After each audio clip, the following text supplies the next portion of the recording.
दिल्ली के शोर शराबे से दूर एक घने जंगल के बीचों बीच एक पुरानी भयानक हवेली है।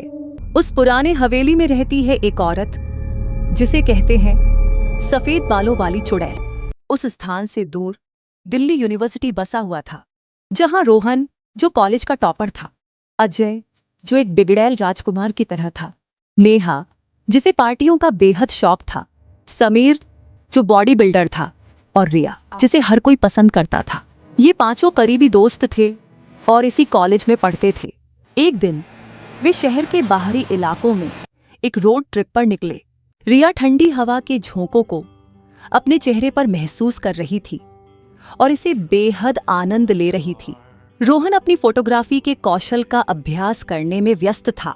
नेहा संगीत का आनंद ले रही थी। समीर वीडियो गेम खेलने में व्यस्त था और अजय अपने ड्राइविंग पर ध्यान केंद्रित किए हुए था। सभी लोग यात्रा का आनंद ले रहे थे। अचानक अजय ने हवा में से कुछ अजीब उभरते हुए देखा। अचानक कहीं से एक भयानक चुड़ैल जैसी औरत धीरे धीरे प्रकट होती है। अचानक अजय घबरा गया और कार से नियंत्रण खो बैठा।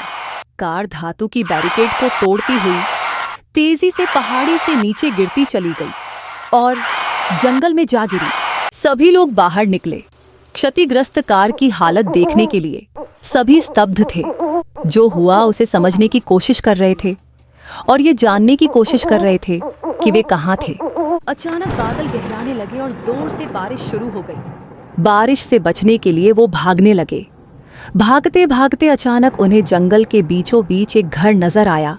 वो तेजी से उस घर के दरवाजे पर दस्तक देने लगे, मदद के लिए आवाजें लगाने लगे।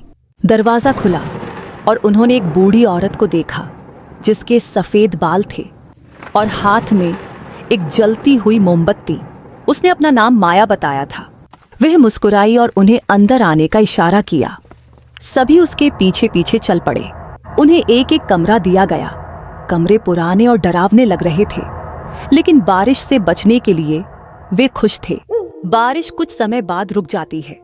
रिया अपने कमरे की खिड़की से एक अजीब सी चमकीली चीज देखती है। उसकी जिज्ञासा उसे घेर लेती है और वह उसे तलाशने के लिए जंगल की ओर निकल पड़ती है। वो ज्यादा दूर नहीं गई थी कि अचानक उसे अपने कंधे पर किसी का हाथ महसूस होता है। वो मुड़ी और देखा। रोहन मुस्कुराते हुए उसे देख रहा था। रोहन ने कहा कि उसने रिया को घर से बाहर जाते हुए देखा था, इसलिए वो उसके पीछे पीछे आ गया। अचानक दोनों एक दूसरे को छेड़ने लगे और सबसे दूर एक दूसरे की संगत में खो गए। फिर बातों का सिलसिला बढ़ने लगा और माहौल रोमांटिक हो गया। चमकते चांद के नीचे उन्होंने एक दूसरे को चूमना शुरू किया, जैसे वे एक दूसरे के स्वाद में खो गए हों। उनके बीच चीजें और भी गर्म होती गईं और वे एक दूसरे की आंखों में खो गए थे। लेकिन तभी अचानक रिया की नजर फिर से उसी चमकती हुई चीज पर पड़ी। वे अचानक ठिठक गए और उस अजीब चीज को खोजने लगे जो उन्हें दिखी थी। अचानक उन्होंने एक अंधेरी खाली गुफा देखी। जिज्ञासा ने उन पर हावी हो गई और वे गुफा के अंदर जाने लगे।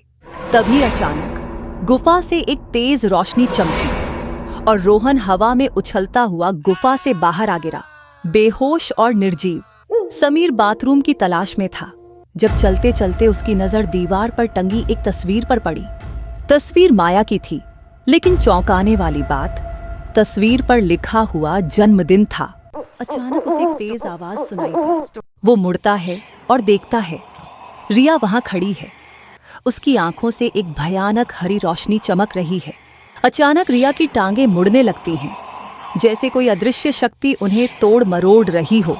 ये देखकर समीर का पूरा शरीर कांप उठता है। अचानक रिया हवा में उठने लगती है और घर के हॉलवे में एक भयंकर शोर गूंज उठता है। अचानक अजय जाग उठता है और उसकी आंखों में रिया का वो डरावना सपना तैर रहा है। अचानक बिना किसी चेतावनी के रिया अजय के कमरे में उड़ती हुई आ जाती है। रिया हरे चमकती आंखों देख के अजय को एहसास होता है कि यह सब कोई सपना नहीं था। रिया की इस भयावह स्थिति को देखकर उसकी आंखों के सामने अंधेरा छा जाता है और वह बेहोश हो जाता है।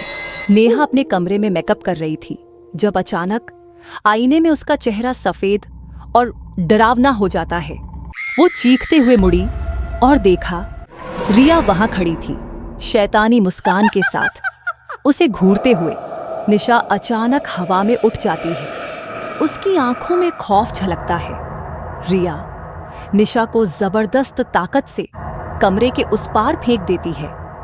निशा दीवार से टकराकर बेहोश हो जाती है। रोहन अचानक होश में आता है। उसे महसूस होता है कि कोई उसे घसीट रहा है। उसे महसूस होता है कि उसे लकड़ियों के ढेर पर फेंक दिया गया है। धीरे धीरे वह अपनी आंखें खोलता है और देखता है कि उसके सभी दोस्त उसके पास बेहोश पड़े हैं। अचानक वह रिया को वहां खड़ी देखता है, जो किसी भूत प्रेत के वश में लग रही है। फिर कहीं से माया रिया के पीछे से प्रकट होती है। माया अब पहले जैसी नहीं दिख रही थी, वह पूरी तरह बदल चुकी थी।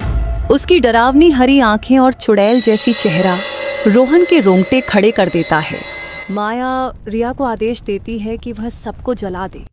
रोहन असहाय महसूस करता है जब वह जलती हुई आग को अपनी ओर आते हुए देखता है।